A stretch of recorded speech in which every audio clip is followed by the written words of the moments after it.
উপায়ে কিভাবে এই সমস্ত অবকাঠামো গড়ে তোলার প্রকৃষ্ট উদাহরণ হচ্ছে জঙ্গল সলিমপুর। কোথাকার কোন ইয়াসিন আর জলিল মেম্বার কিভাবে কার মদতে বছরের পর বছর এখানে আধিপত্য বিস্তার করে আছে তা রীতিমতো আমাদের সবার জন্য উৎকণ্ঠার বিষয়। আমাদের সকলকে সমন্বিত উদ্যোগের মাধ্যমে বের করতে হবে কারা এর পিছনে রয়েছে, কারা এই কার্যক্রমকে বারবার প্রশ্রয় দিচ্ছে এবং আমাদের যে প্রতিটা চেষ্টা ব্যাহত হচ্ছিল এতদিন ধরে। জানা গেছে কিছু ভূমিদস্যু দীর্ঘদিন ধরে সরকারের এই খাস জমি ব্যবহার করে আসছে, দখল করে আসছে। তাদের উল্লেখযোগ্য জমি রয়েছে এখানে এবং তাদের মদতে বিশেষ করে এই সমস্ত জায়গায় কিছু মানুষ সরকারের এই প্রচেষ্টাকে বারবার ব্যাহত করার চেষ্টা করেছে। আপনারা জানেন আমরা পূর্ববর্তী সময় এই সমস্ত জমি কারা পেল, কিভাবে পেল এবং তাদের মালিকানা বাতিল করা যায় কিনা এইসব বিষয়ে আমরা জেলা প্রশাসন, বিভাগীয় কমিশনার মহোদয় সহ সবার সঙ্গে আমরা কথাবার্তা বলছি। এই বিষয়ে আমাদের প্রয়োজনীয় সহায়তা আমরা জন্য শুধু পাবো বলে আমরা সবাই মিলে মনে করছি। আপনারা জানেন যে গতকাল আমরা একটা যৌথ অভিযান পরিচালনা করেছি।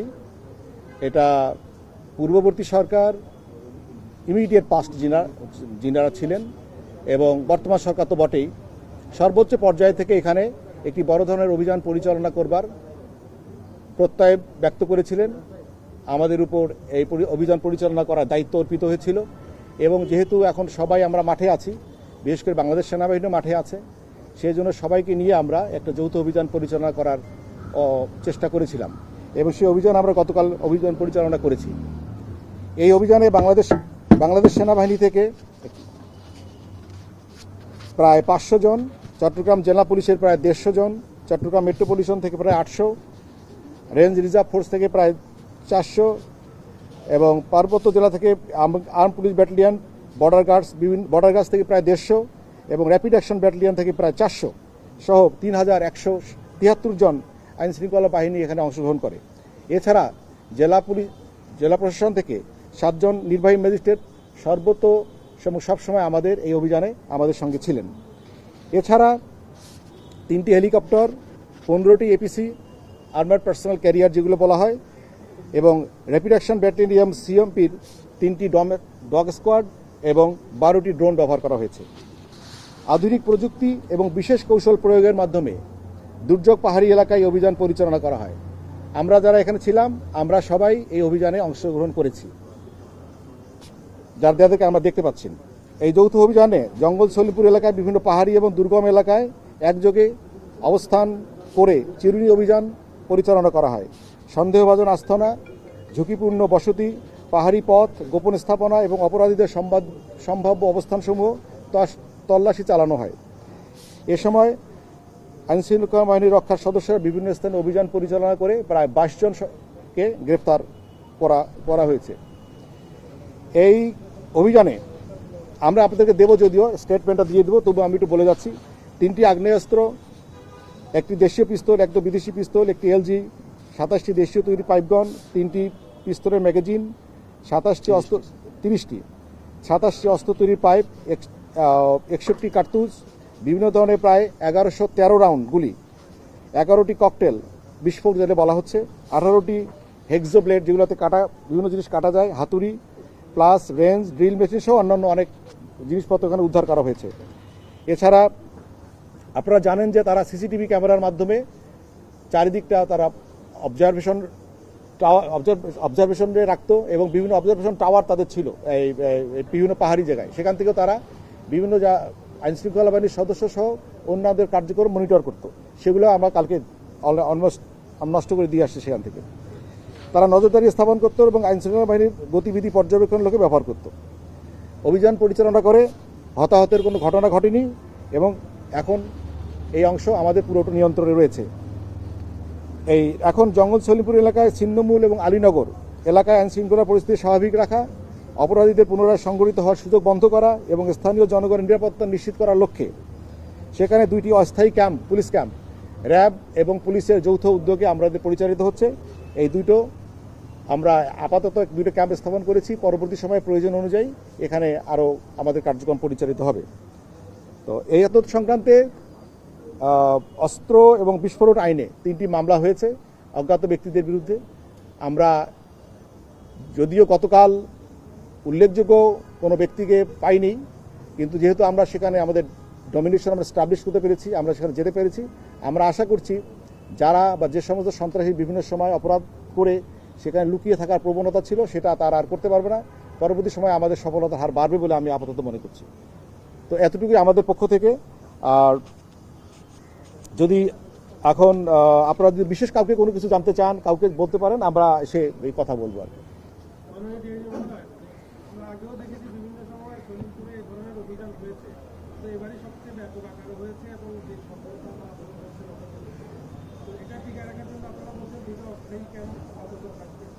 বিশাল একটা এলাকা, আপনাদের আসলে প্ল্যানটা কি, কিভাবে আপনারা এটাকে সেফ রাখবেন? এক নম্বর।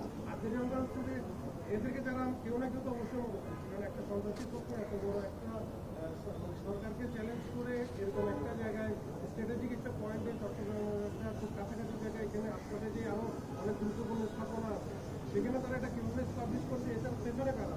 আচ্ছা, প্রথম প্রশ্নের উত্তর হচ্ছে যে দুটি ক্যাম্প আমরা মনে করি যথেষ্ট। যে ক্যাম্প স্থাপন, বেশি ক্যাম্প স্থাপন করলে যে এখানের কমান্ড কন্ট্রোল নেওয়া যাবে তা না। আমরা রেগুলার ওখানে অভিযান পরিচালনা করব, আমাদের রেগুলার চেকপোস্ট করব, আমাদের টহল টিমগুলো যাবে, লোকেদের সঙ্গে যোগাযোগ থাকবে। সুতরাং আমি মনে করি এটা যথেষ্ট, প্রয়োজন হলে আমরা বাড়িয়ে দেবো আরও।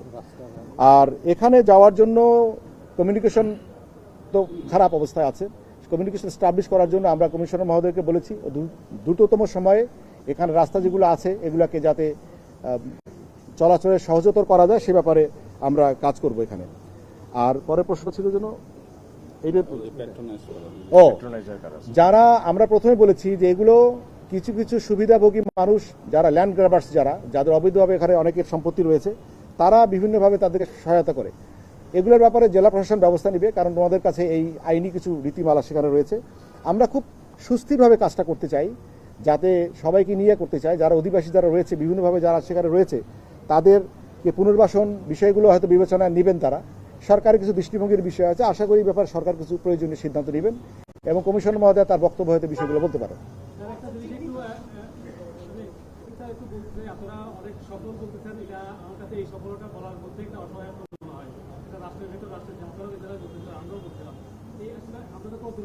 আমরা এর আগে যে অভিযান হয়েছে এসএনজির কথা বলা হয়, বড় বড় রাঘব বড় থাকে, বাইক থেকে আসে, থেকে আসে, আমরা সেই অর্থে কিন্তু মানে বডি আটককে ধরবো ওই অর্থে দেখি নাই। ইয়াসিনের কথা বলেন, আপনাদের এই অপারেশনের কোনো দুর্বলতা ছিল কিনা? কারণ আমরা যাওয়ার আগে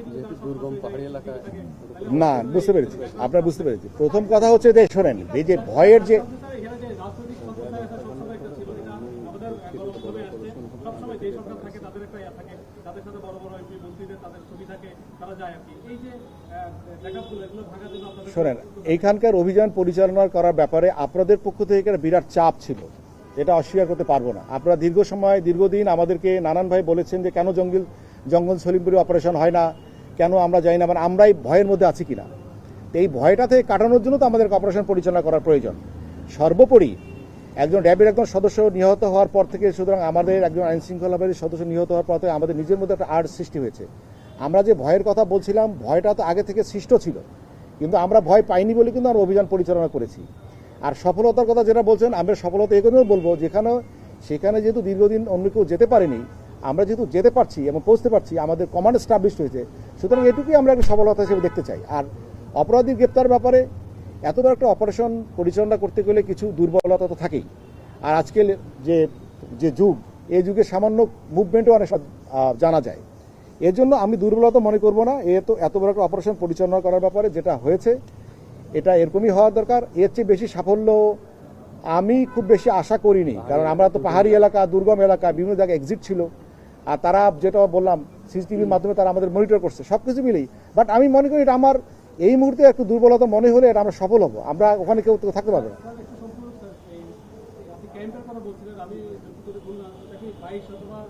সালের দিকে একটা প্রস্তাব বলা ছিল আমাদের থানা করা, কারণ আমরা এই এলাকাটা জঙ্গল নাম দিল, এটা কিন্তু মানুষের সিএমপির একটা অংশ ছিল। দুটা ওয়ার্ড আছে সম্ভবত, এই পাশে দুটা সিএমপির ওয়ার্ড, আর ওই পাশে হচ্ছে জেলার ওয়ার্ড আছে।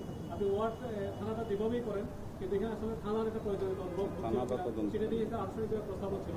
দেখুন, থানা কেন্দ্রিক আপনাদের আচ্ছা, থানা শোনেন, থানা না ঠিক আছে, থানা হওয়ার কিছু রীতিমালা থাকে, আর এখানে থানা হওয়ার প্রয়োজন আমরা বিবেচনা করব। বাট আপাতত একটা তদন্ত কেন্দ্র করা যায় কিনা, তদন্ত কেন্দ্র থানার অনেকটা থানার কাজ করে ফেলতে পারে।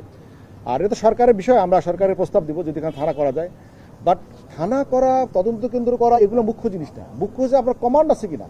আপনার জায়গার উপর যদি কমান্ড থাকে তাহলে তো থানা না করলেও চলে। সুতরাং কমান্ড প্রতিষ্ঠা কিন্তু আমাদের মূল উদ্দেশ্য, এবং সেটা আমরা এখন থেকে সময় করতে পারবো।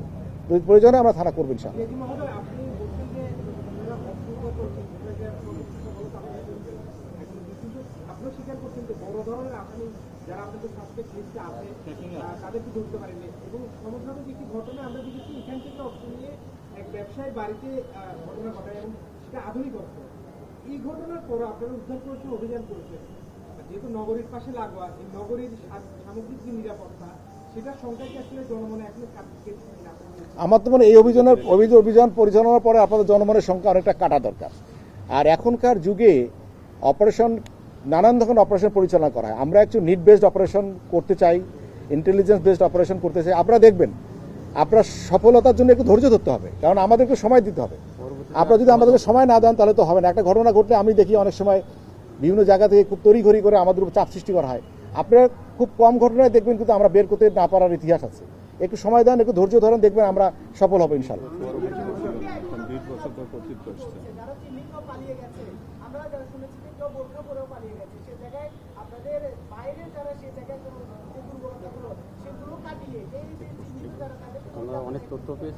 আমাদের কাছে আমরা তো ওখানে গতকাল আমরা পৌঁছেছি সেখানে।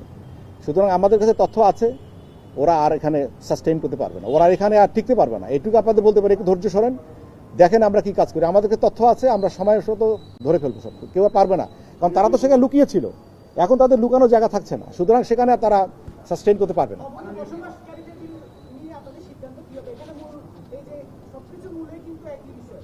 এ ব্যাপারটা আমি মনে হয় আমি এ ব্যাপারটা কমিশনার মহোদয়কে রিকোয়েস্ট করবো, উনি যদি আপনি কিছু বলেন এখানে এসে।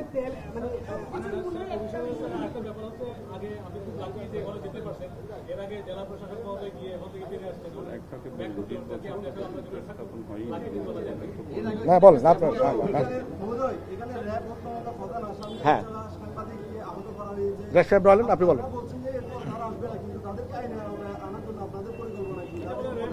আচ্ছা বলেন, আপনার সিরিয়াস বলেন, আপনার বক্তব্য বলেন।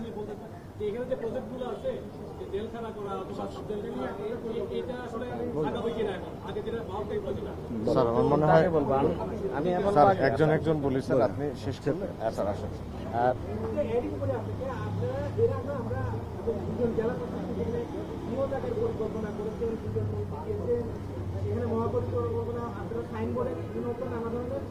দৃশ্যমান অনেক কিছু করছে, কিন্তু কার্যকর আমরা দেখছি সেখানে আপনাদের প্রশাসনের লোককে নিয়ে গ্যাস, বিদ্যুৎ সহ এবং ছুটি সহ আছে।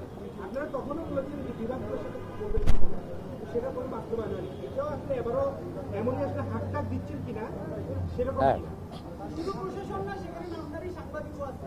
শুধু প্রশাসন বললে সেটা নামদারি সাংবাদিকও আছে যারা নাম ব্যবহার করে, সবগুলো মিলে আমাদের পরিকল্পনা। আসলে আপনারা তো বুঝতে পারছেন যে এখানে এই দখলদারিত্বের ইতিহাসটাও যেমন এখানে প্রাচীন, সরকারের পক্ষ থেকে প্রচেষ্টা গ্রহণ করাটাও প্রাচীন। এটা কিন্তু আমরা কয়েকটা প্রচেষ্টার করার পরে এইবার আমরা প্রথমবারের মতো কিন্তু ওই জায়গাটাতে আমাদের নিয়ন্ত্রণ রাখতে সক্ষম হয়েছি। তো এ কারণে ওই জায়গায় উন্নয়নের জন্য কি করা হবে সে সম্পর্কে আপনারা সকলে অবহিত। আমাদের একাধিকবার এটা নিয়ে পরিকল্পনা করা হয়েছে, আমাদের বিভিন্ন পরিকল্পনা রয়েছে, বিভিন্ন দপ্তর তার কার্যক্রম সেভাবে রেখেছে। কিন্তু যেহেতু ওখানে আসলে আমাদের কোনো কিছু ইমপ্লিমেন্ট করার মতো পর্যায়ে ছিল না, সেজন্য এই প্রকল্পগুলো কোনোটাই আমরা অগ্রসর তখন হতে পারিনি তৎকালীন প্রশাসন।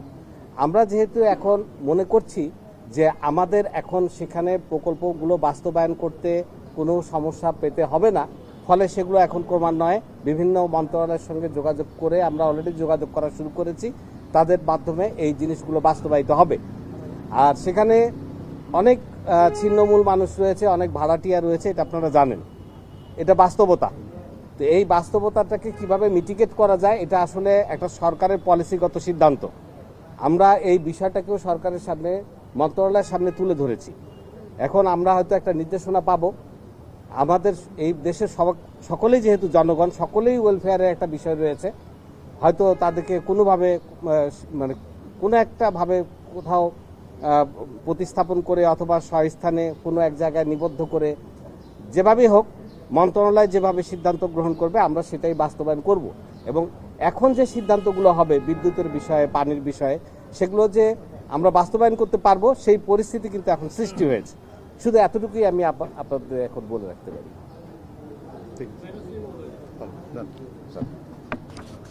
আচ্ছা, কোনো প্রশ্ন থাকলে বলতে পারেন, নাহলে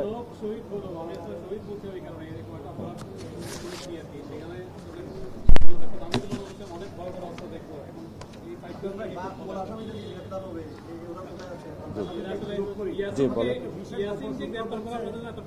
পুলিশ বাহিনী অভিযান চালানোর আগেই, সেনাবাহিনী সহ বিভিন্ন বাহিনী অভিযান চালানোর আগেই পুলিশ এবং সাংবাদিকের একটি বিশেষ সূত্র তাদেরকে সতর্ক করে দিয়েছে এবং তারা তার আগের দিন বিকেলবেলা বোরকা করে সাতটা পাঠিয়েছে এবং সেখানে যে পারিবারিক অস্ত্রগুলো ছিল সেগুলো হাতে আশেপাশের বিভিন্ন ফ্ল্যাট বাড়িতে লুকিয়ে রাখা হয়েছে। এটা আমাদের একটা বিশেষ সূত্র জানা গেছে। এই বিষয়গুলো আপনাদের কাছে এসেছে কিনা এবং আগামীতে তাদেরকে গ্রেপ্তার এবং অস্ত্র উদ্ধার ব্যাপারে কি বলবেন? আচ্ছা, ধন্যবাদ সবাইকে। একটা অভিযান কয়েকটা পর্বে সম্পন্ন করা হয় এবং এটা শুধুমাত্র একটা অভিযান না, অভিযান এবং পরবর্তী ব্যবস্থাপনা রাষ্ট্রীয়ভাবে যে সম্পূর্ণ ব্যবস্থাপনা করা হবে এটা সম্পূর্ণ একটা প্রক্রিয়া অনুযায়ী যাবে। গতকাল যেটা হয়েছে এটা হচ্ছে ফেজ 1 ছিল, যে ভেতরে ঢোকা, প্রবেশ করা, যে কাজটা গত আমাদের জানা মতে 20 বছরের মধ্যে কেউ ফুটহোল্ড ইস্টাবলিশ করতে পারেনি। আমরা প্রবেশ করেছি, ফুটহোল্ড ইস্টাবলিশ করেছি এবং আমাদের দুইটা ক্যাম্প ইস্টাবলিশ করেছি। তো আলহামদুলিল্লাহ আমাদের স্টেপ 1-এ আমরা সম্পূর্ণভাবে সফল হয়েছি। ফেজ 1-এ প্রশ্ন থাকবে যে আপনারা যেটা প্রশ্ন করছেন সন্ত্রাসী ইয়াসিনদেরকে ধরা যায়নি, হয়তো সাবমেশিন গান রাইফেল ধরতে পারলে আমিও খুশি হতাম, আপনার থেকে তো আমি বেশি খুশি হতাম। এখন যে সন্ত্রাসী সেও বাঁচার চেষ্টা করবে। আমরা এতগুলো ফোর্স বিভিন্ন জায়গা থেকে মুভ করেছি। এই যুগে আসলে এই জিনিসটা সিক্রেট রাখা ডিফিকাল্ট। ইন্ডিভিজুয়াল টার্গেট যখন ধরতে যাই আমরা 15-20 জনে মিলে, সেটা সিক্রেট রাখা যায়। তো আমাদের ফেজ 1 সম্পন্ন হয়েছে। ফেজ 2 হচ্ছে এখন আধিপত্য বিস্তার করা। আমাদের ক্যাম্প ইস্টাবলিশড হয়েছে, ইনশাল্লাহ আধিপত্য বিস্তার করা হবে। যাদের ভয়ে কেউ 20 বছর ধরে যেতে পারেনি তারা সবাই এখন এলাকা ছাড়া আছে। আপনি আর কি সফলতা চান? 2টা লাইট মেশিন গান সয়ে দেওয়া মানে সফলতা না। সব ভেঙে গেছে, পালিয়ে গেছে। আচ্ছা, বাংলাদেশ থেকে যায় না, রাইট। এখন আমরা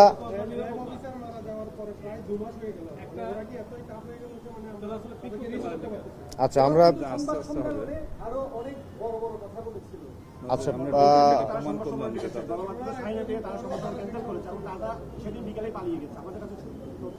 আচ্ছা এখন তথ্য বিভিন্ন জায়গা থেকে যদি দিয়ে থাকে, কোনো সাংবাদিক দিয়ে থাকলে এখন সে যে দিয়েছে সে অপরাধী, এখন তার নামটাম যদি দেন আমরা তাকেও অ্যারেস্ট করব, কোনো সমস্যা নেই। আর বাহিনীর বা যদি বলেন কেউ কারো বিরুদ্ধে স্পেসিফিক তথ্য থাকলে এটা জানান, অবশ্যই এটা কঠোর অ্যাকশন নেওয়া হবে। আর পালিয়ে গিয়েছে আমাদের ফেজ 1 পর্ব 1 সফল হয়েছে আলহামদুলিল্লাহ, পর্ব 2 চলমান রয়েছে। এরপর আমরা এটার উপর ধীরে ধীরে দখল নেব। দখল নেওয়ার পরে এরা সবাই পালিয়ে আছে, এখন তাদেরকে সিঙ্গেল করে আমরা অ্যারেস্ট করার চেষ্টা করব। তো এটা পর্যায়ক্রমিকভাবে হবে এবং চলছে। এবং প্রশাসনের পক্ষ থেকে, সরকারের পক্ষ থেকে এখানে আমরা যত কিছুই বলি, এই 1 লক্ষ মানুষ তারা তো বাংলাদেশের মানুষ। একটা লোক মার্ডারার, তার ওয়াইফ এবং তার ছোট বাচ্চাটা তো খুনি না, সে তো আমার দেশের মানুষ। আমি কি তাকে পিটিয়ে বের করে দেব? সে তার অধিকার নেই এই দেশে থাকার। তো তাদের জন্য তো একটা পরিকল্পিতভাবে প্রশাসন চিন্তা করছেন, তাদের জন্য সুন্দর ব্যবস্থাটা কিভাবে করা যায় এটা করবেন, প্রশাসন সুন্দরভাবে করবেন। একটু সময় দিতে হবে। র্যাব সদস্য হত্যা করার পরে অভিযানে যে এই ধরনের দুর্ঘটনা এটা প্রথম নয়, প্রায়শই ঘটে। র্যাবের সাথে হয়েছে, আর্মির সাথে হয়েছে, পুলিশের সাথে হয়েছে। গত দীর্ঘ 20 বছরের মধ্যে কত সদস্য হত্যা হয়েছে। তো সব জায়গায় এরকম ঘটনা ঘটেছে অভিযান করতে যে। বাট আমাদের যে সদস্য মারা গিয়েছেন উনি অত্যন্ত দুঃসাহসিক একজন সদস্য ছিলেন এবং তিনি আজকের সফলতার মূল কারিগর। যদিও তিনি আজকে হাজির ছিলেন না, বাট তিনি এটা শুরু করে দিয়ে গিয়েছেন, তিনি এটার কারিগর। এবং যার ফলে আপনি সামনে যা দেখতে পাচ্ছেন বিভিন্ন ধরনের এই অ্যামুনেশন, এটা কি ইন্ডিকেট করে? একটা অ্যামুনেশন আছে, এই যে এই অ্যামুনেশনগুলা, এগুলা সাধারণত মায়ানমার বেল্টে ইউজ হয়। কি ইন্ডিকেট করে? এটা সফলতা না? এই যে অ্যামুনেশন 7.62 দেখতে পাচ্ছেন, এটা সফলতা নয়? অনেক কিছু ইন্ডিকেট করে। সে এখানে যে হাব তৈরি করেছিল এটা ধ্বংস করেছি, কিছু নিয়ে পালিয়ে গেছে, কোনো সমস্যা নেই। এখন তারা ছিন্ন বিচ্ছিন্ন অবস্থায় আছে, আমরা এখন বিভিন্ন দিক থেকে অভিযান পরিচালনা করে ইনশাল্লাহ অ্যারেস্ট করব।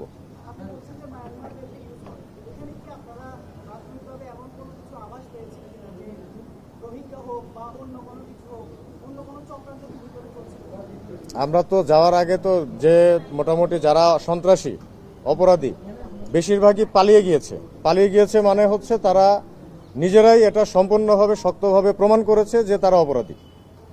বাকি কিছু মানুষ, মহিলা, শিশু এরা ছিল যারা অপরাধী না, তো তাদেরকে আমরা পেয়েছি। আর বাকি যে কয়জনকে অ্যারেস্ট দেখেছেন, এই অ্যারেস্টগুলো কিন্তু আমরা বিভিন্ন দিক থেকে, 4 দিক থেকে ঢুকেছি, এদেরকে সহজে অ্যারেস্ট করা যায়নি। পাহাড়ের উপরে দৌড়ে দৌড়ে তাদেরকে পালাচ্ছিল, সেখান থেকে অ্যারেস্ট করা হয়েছে। আর যারা পালিয়ে গিয়েছে তারা অপরাধী কনফার্ম, সে জানে সে অপরাধী, বিশ্বাস আছে, তার নিজের প্রতি কনফিডেন্ট আছে সে অপরাধী, এজন্য সে পালিয়েছে। তো আমরা এগুলাকে ধরবো ইনশাল্লাহ। আর কানেকশন সন্ত্রাসীদের বিভিন্ন দিকে থাকতে পারে, সো এই জন্য এই জিনিসটা আজকে যদি না হতো, আগামী আরো 2 বছর, 3 বছর, 5 বছরে এটা আরো অনেক বড় পর্যায়ে চলে যেত, যেখানে হয়তো গভর্নমেন্ট হ্যান্ডেল করাটা আরো ডিফিকাল্ট হয়ে যেত, হয়তো সম্পূর্ণ মিলিটারি অফেন্সিভ লঞ্চ করার মতো পরিস্থিতি হতো। আজকে এটা করে ভবিষ্যতের বড় একটা বিপদ যেটা ঘটতে পারত, সেটা থেকে দেশ বেঁচে গিয়েছে। তো এটা আমাদের একটা বড় সফলতা। জি, থ্যাংক ইউ। আচ্ছা, অ্যামুনেশনগুলা এটা 7.62 আছে, 9mm আছে, .22 আছে, বিভিন্ন ধরনের অস্ত্রের আছে, খালি খোসা আছে কিছু, এবং এই যে এগুলা যেটা দেখতে পাচ্ছেন, এগুলা হচ্ছে আপনার শটগান দিয়ে ফায়ার করা হয়। এই বৈশিষ্ট্য সব বিভিন্ন ধরনেরই আছে।